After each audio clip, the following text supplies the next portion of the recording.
What's up, y'all? I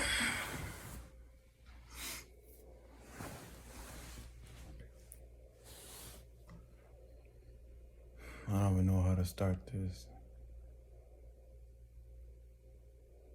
but it's gonna be positive though. I only sound like this because I'm tired. I'm not angry. It's just been a long day, a long positive day. I've gotten confirmation for a lot of things. All things in your life work out in your favor under two conditions. One, you have to truly believe that what you're doing is in your heart, basically has a passion. Basically, it can't be unfueled. And two, it has to be connected to God's will for you. So let me explain that in a more simpler way. In order for God to truly put you in His path or in His will, He has to know that what you want in your future won't waver. And He also has to know that you have belief in Him. So, for instance, say God was a physical father and not a father in spirit. If your daughter says, I want a pony, you got to make sure that she knows that having a pony means you got to take care of it. That means if it poops, you got to clean it up. You got to feed it. You got to take it for walks. You got to give it affection, care, love. You see what I mean? That's one. That means you have to know how to care for your blessing. Two, God needs to know that you're serious about what you want. So you might get tired of the pony in 1 year. That means who has to take care of it? God does, or the parent does. So relative to the comment that I made, whatever you want as your blessing, He has to know that you really want it, because you might get it and not be able to care for it or take care of it or nourish it or love it. Like if I wanted $1 million, hypothetically speaking, who's to say I can handle that? I can barely handle 2,000 in the bank. Who's to say you can handle 1 million? So one, He has to know that you can take care of it. And two, He has to know that you have passion to continue it to fuel, meaning that you're going to care for it as it grows. So if I get 1 million and I care for it, that 1 million can turn to 5 million. That's going to make God happy. You know what I mean? Secondly, beyond that, you have to have belief in Him. So, for example, if say the father gives the daughter the pony, right? And the daughter disrespects the father after he done gave her the pony, what is that going to mean for the father? How's he going to feel? He might still give her the pony anyway, but how's he going to look? You see what I mean? And I say that to say this. My relationship with God has always been tight. But at the same time, I can tell you this, my relationship with Him has weakened. And I think it's purposeful. I think He did that on purpose. I think He needed to see that even if He wasn't near me, would I still keep Him close? Because God disappeared. I don't know where He went. But He don't talk to me the same way. He needs to know if I can continue on my path without the training wheels, meaning without His voice constantly, I won't even say drive me crazy, because it's really not. I don't want to make it sound bad, because it's not. It's just a constant reassurance. He needs to know that if I leave you, If I take those training wheels off, if I take my hands off the handlebars, can you still move correctly? Do you always need me around you? Most of us, the answer is yes. We always need you around us. We're human. Once you take the handle off of the bike, we might fall. We might fall. We might fall hard. We might get scratched. We may flip over the bike. Who knows what's going to happen? But he has to trust us, and we have to trust ourselves to know that we can handle that. I can tell you right now, if God gave me everything I wanted right now, I couldn't even handle it. Not to say that I wouldn't want it, I couldn't handle it. First thing I know I would do, I'll leave the state, because I know that there would be too much attention on me if I got the blessing that I wanted right now. I straight leave the state. I'll leave my apartment right now. No notice. Because I would need that space. You know what I'm saying? But secondly, this is confirmation. You see this right here? That's the room number, 111.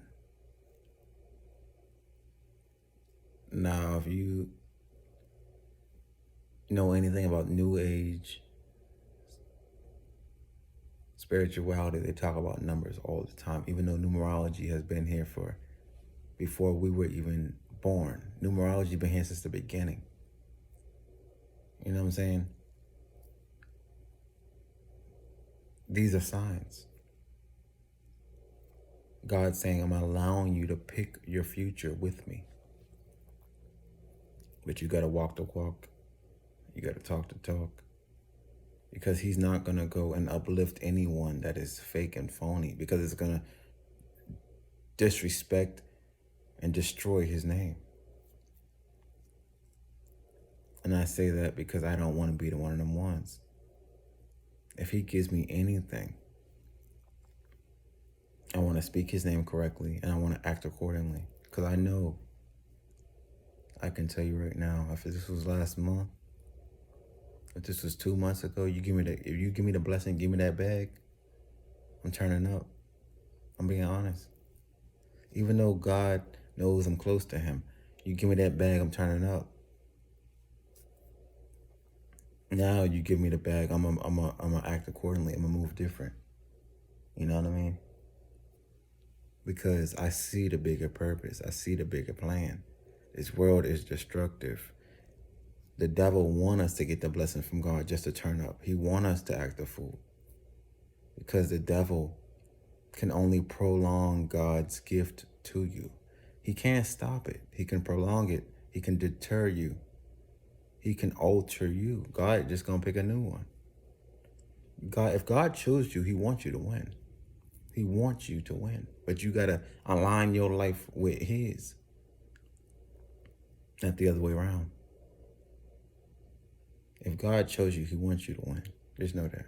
But it's on your time. He wants you to win now. But it's on your time. He's gonna alter, shape, and shift things in your life for your greatest good.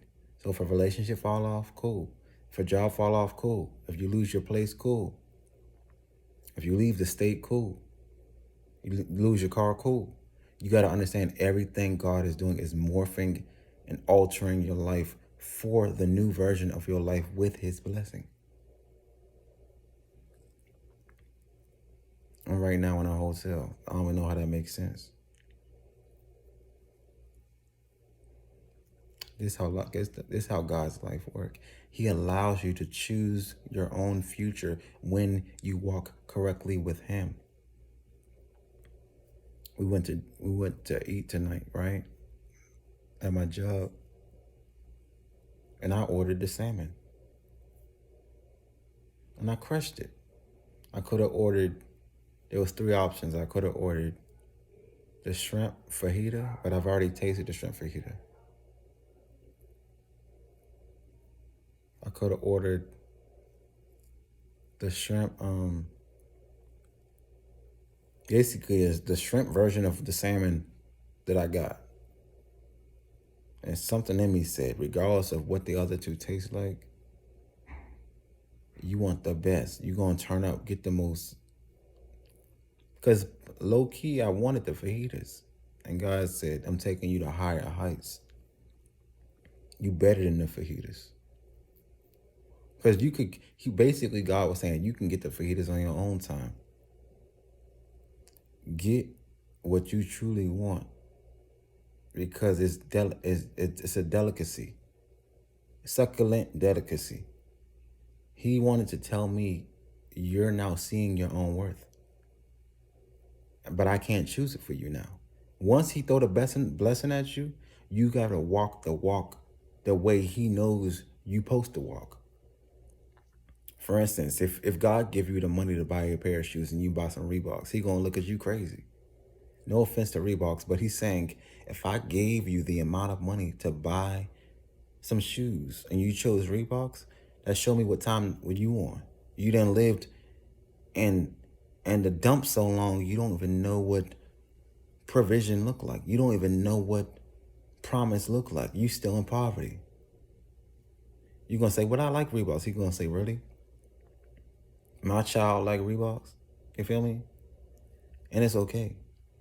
It's okay if you like Reeboks, but it says a lot about your true desires. It says a lot about your true wants. It says a lot about your value.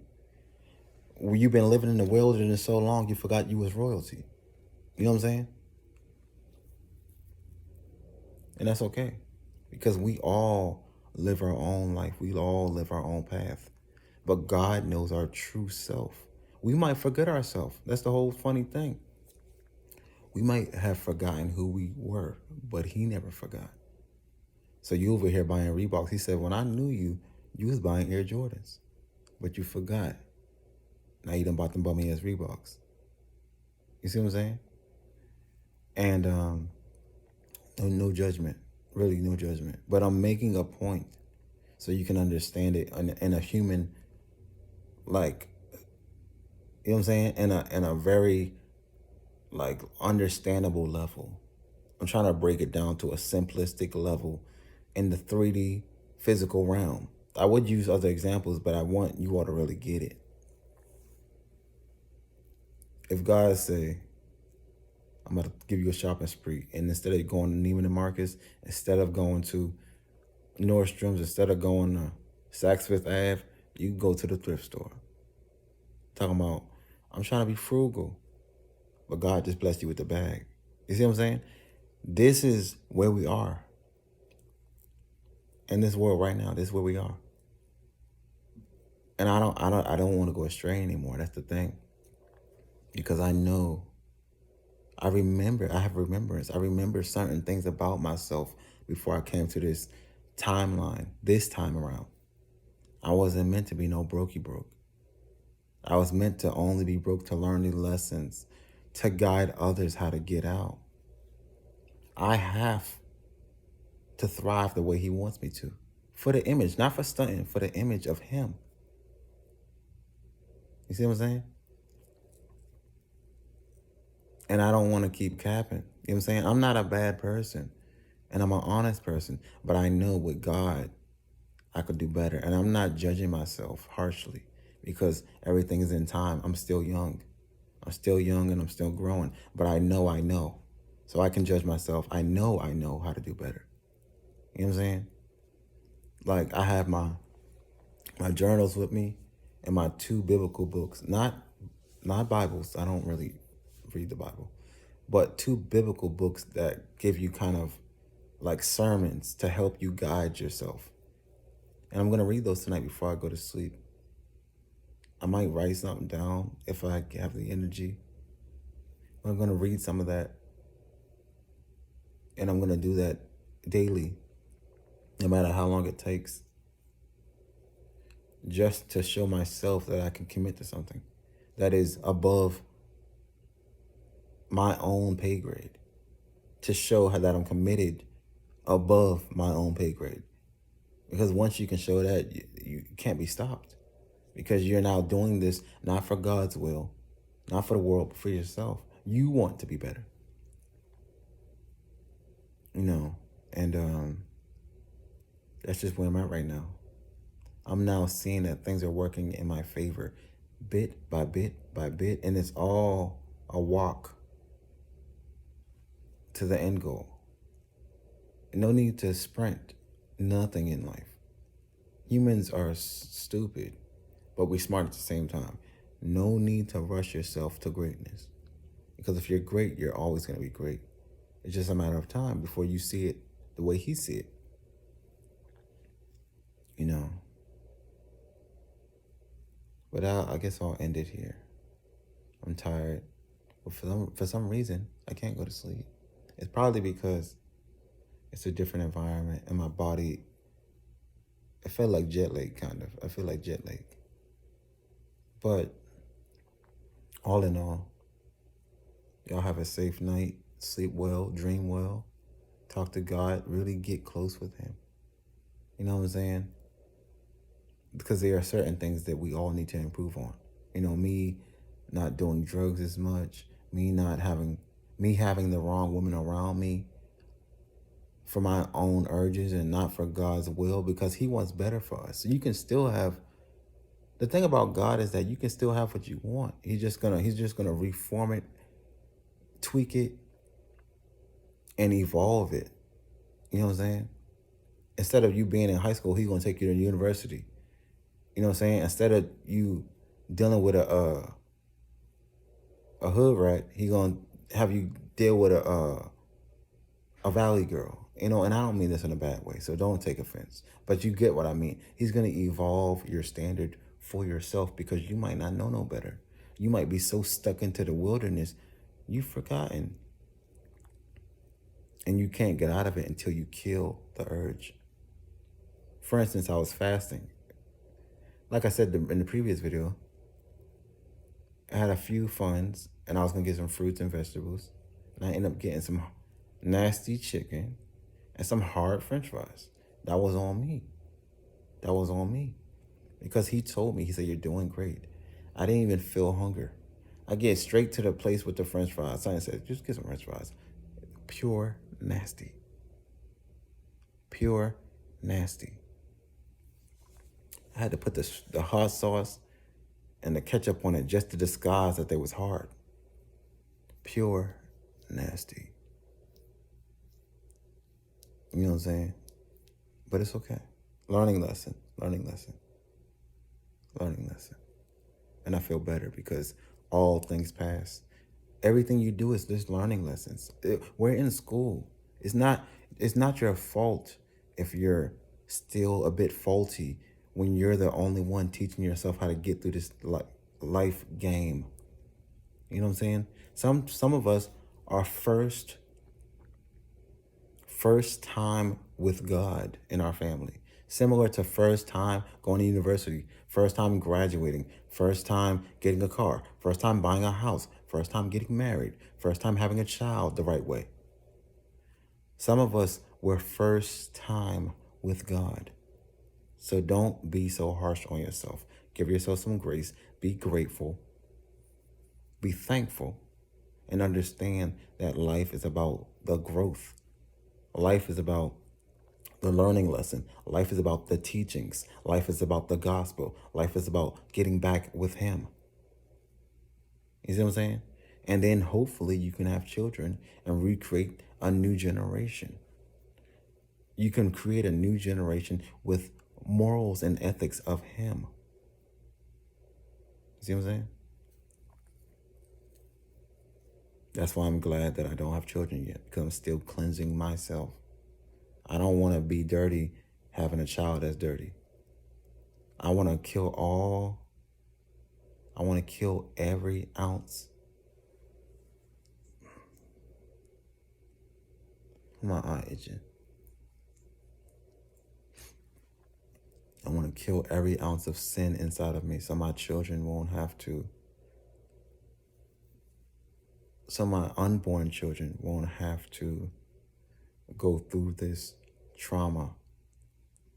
So my unborn children won't have to rid themselves of the curse. They won't have to do the work. because I'm sure doing work for those that aren't myself. How do you think that feel? I'm living a life partially to cleanse off other people that came before me because they didn't want to do the work. And it's okay. It's okay. Why is it okay? Because I find joy in cleansing the spirit. I find joy in cleansing the bloodline. It makes me happy. It's like homework. Do I want to do it any longer? No. But I find joy in understanding that it's part of the process. I want a wife. I want children. But not in a sick, ugly, stank world. I don't want the sin in my offspring. I want them to have a fresh, clean start. I don't want no trauma relationship. I don't want no trauma bond. I want a godly bond. I don't want none of that stereotypical us relationships. I don't want that. I don't want none of that. I want a relationship where we can chill on a bed like this and just talk about life, talk about God, talk about how we want to improve. That's the type of relationship I want. I'm gonna make a video about it. But that's the type of relationship I want. A relationship with ease. I don't feed on negativity. I don't feed on trauma. I don't feed on drama. I'm happy and joyful 99% of the time, unless someone's trying to come at me. And that's rare because even if someone comes at me, I still am happy. Because you're not about to get me. But anywho, to end this here, find joy in yourself. Find joy in your path. Find joy in God. Try to improve yourself for the end goal. Try to improve yourself for your fate. Try to improve yourself for your timeline. Try to improve yourself for the end of